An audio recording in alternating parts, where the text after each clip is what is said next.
What's up, YouTube? I'm back with another video, and today we're gonna be reacting to the real Young Pappy story documentary.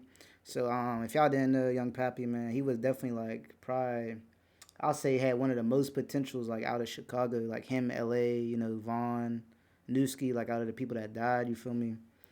Like, dude was definitely going crazy. Like, he really had bars too, and he had that energy that you really can't like create. Like, you can't even like practice and get that energy for real. Like, it's really some that certain rappers just have, and he really had that energy. Like, you know what I mean? Where you'd be able to captivate a lot of people. You know what I mean? But we finna get into this, man. Let me know what y'all think in the comments below. R.I.P. Pappy, man. Wordplay is amazing. Racist, ain't shit changed, bitch. The same shit made sense. Grade six, play with switchblades at the age six and stay with some niggas that has stayed on some made shit. You would know if you born in 36 years made shit. Young Pappy is one of Chicago's most infamous rappers. Some even refer to him as one of the greatest to come out of the city. He definitely is like top 10, I would say, for real, for real. Because you got some of the old school dudes like Kanye, Twista, Do or Die, Common, Lupe. Then you got like Dirk, Chief, Herb, Pappy Vaughn for LA, people like that. If you were tuned into Chicago's drill movement at the time, you know just how crazy things were moving then. Rappers Pappy were was blowing up really overnight and the city was on going fire. wild.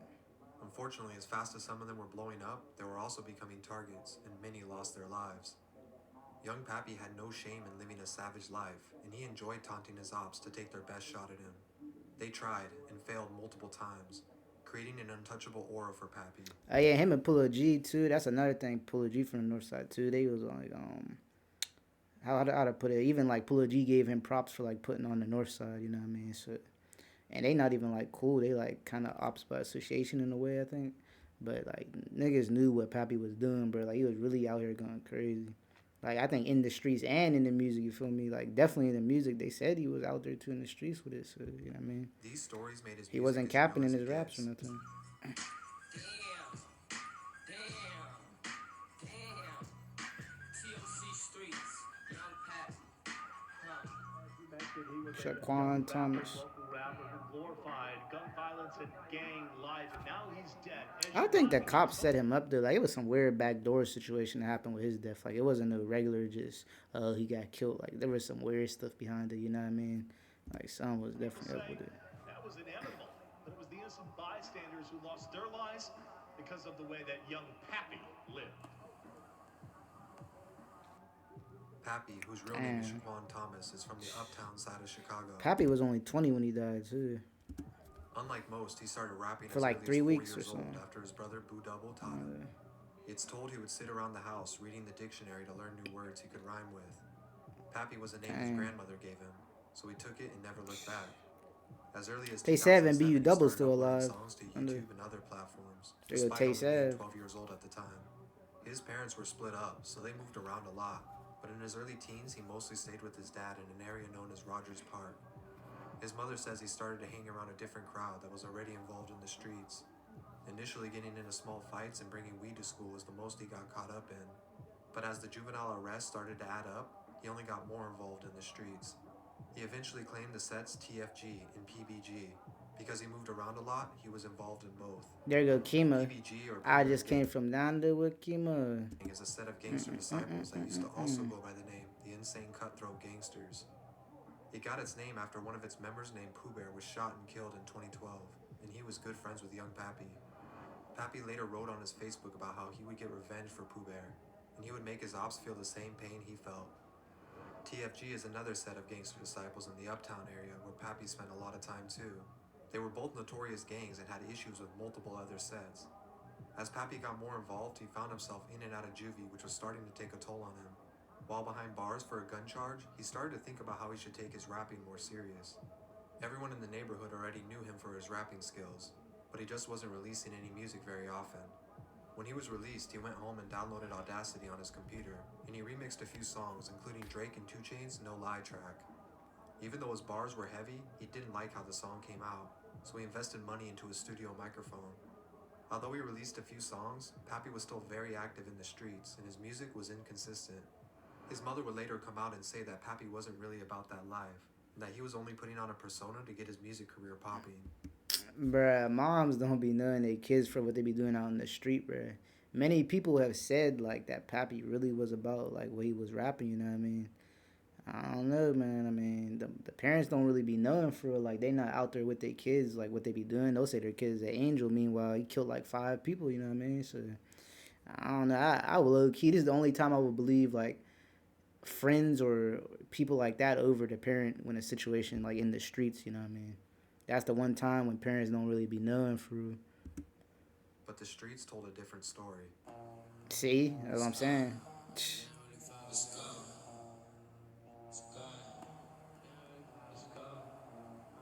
In 2013, PBG and a set called Loke City were in the middle of a deadly beef.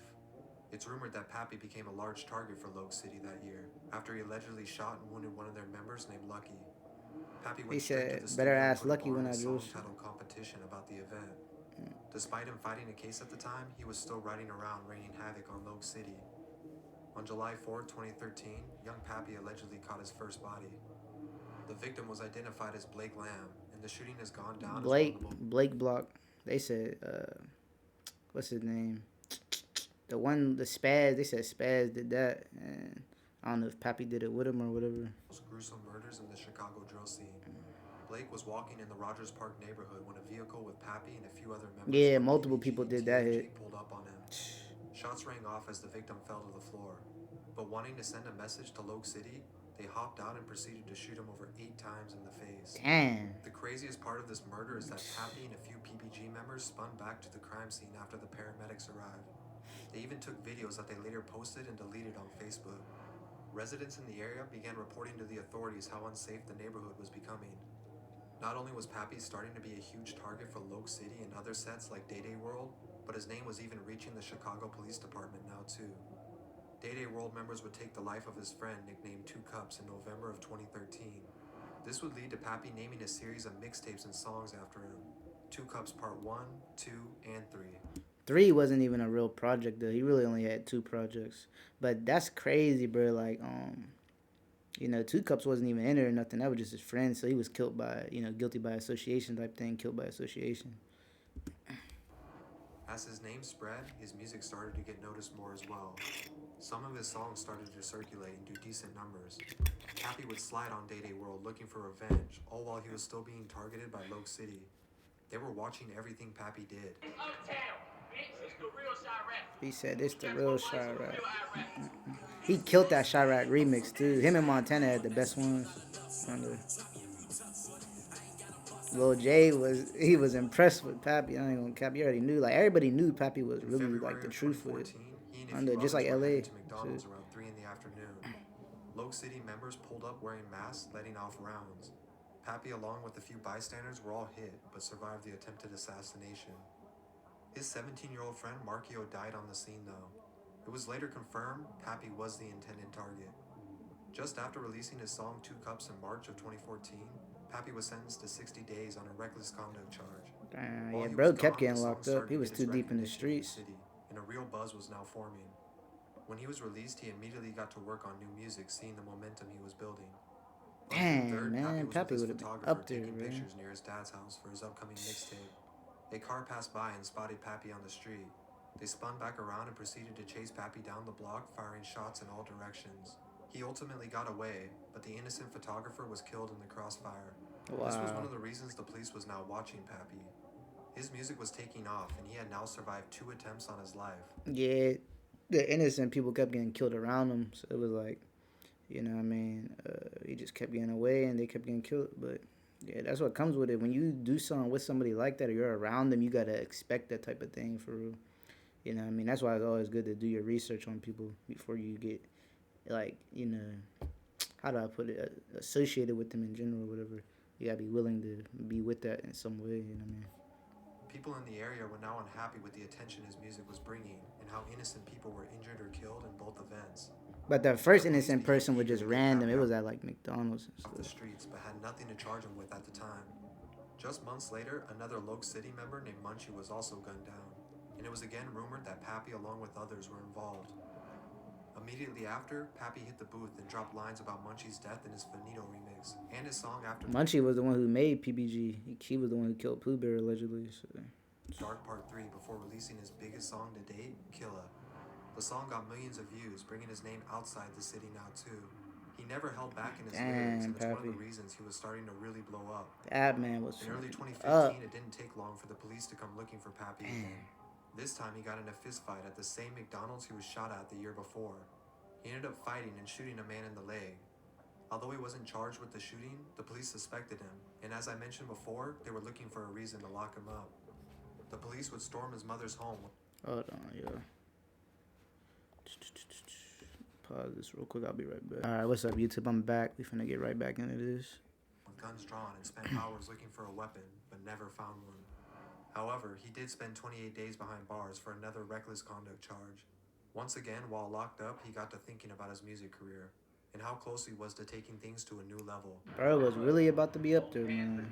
And he could really freestyle, too.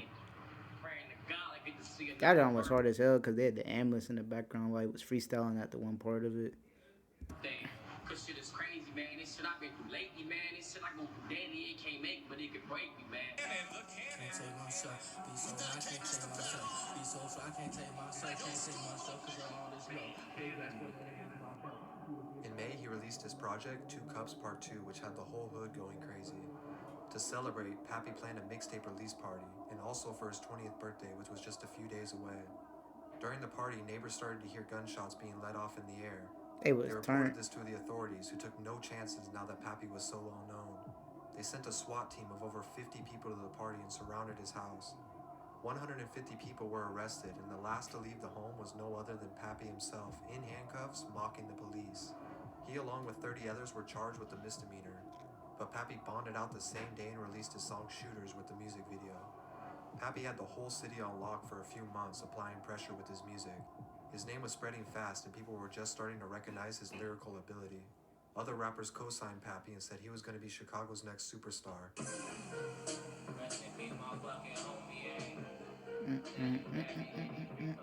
Damn, man. But just a week later, on May 29th, Pappy was walking with a friend on the 4800 block of North Kent. He was definitely only 20 for like It 3 was weeks. 1:30 in the morning, and it's unclear where he was headed. Two gunmen approached him from behind and shot him in the back 2 times, paralyzing his body. He was rushed to the local emergency room where he was pronounced That shit dead was at a 3 in the setup or morning. something, bro. I ain't gonna Pappy's cap. death was very controversial, and many Exactly. theories about what happened came out. It was hard for people to believe that someone snuck up on him at 1 in the morning, leading some to think it was a setup. Rumors that someone close to Pappy or even the police must have given his location away for him to have his guard down like Police that. definitely gave It the even drop. came to light that Pappy was on the top of a list that the Chicago Police Department had. Damn. It was of people they believed were going to shoot or be shot. Although Pappy was now gone, the aftermath was even worse as retaliation for his death was in full effect. The north side of Chicago They only turned became up more of a for him, war I ain't zone, gonna cap. and Pappy left his mark on the city. After Yeah, his it's passing, turned. his music would continue to gain popularity as news of his death spread. Millions of more views poured in on his YouTube channel from new Man, fans who wasted only discovered his potential, talent bro. after his passing. He was gonna be the truth for the GDs, just like LA was gonna be the truth for the BDs. You know what I mean? It's crazy, bro. Pappy never got to receive the full credit he deserved while he was alive for the impact he had on the drill movement in Chicago. In the opinion of many, his flow, energy, and lyrics have yet to be matched by anyone coming out of the city. It was later revealed he was about to sign his first record deal with Atlantic. Unfortunately, he really lived everything he talked about, and the streets took him before he could ever make it out with his music. It's happened to too many, man. And I ain't saying like everybody who dies is hard, but there definitely was a decent amount of people that was really finna go crazy, but the streets just took them, bro, like, before they could really reach their full potential.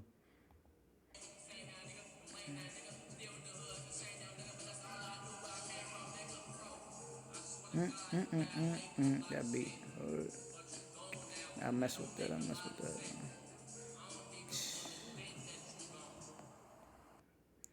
But yeah, man, that's the end of the video, y'all. Like I said, RIP Pappy, man. Don't forget to let me know what y'all think in the comments below. And remember, y'all, stay positive and have a great rest of y'all day. For sure. Stay dangerous out here, man. I'm going to catch y'all in the next one.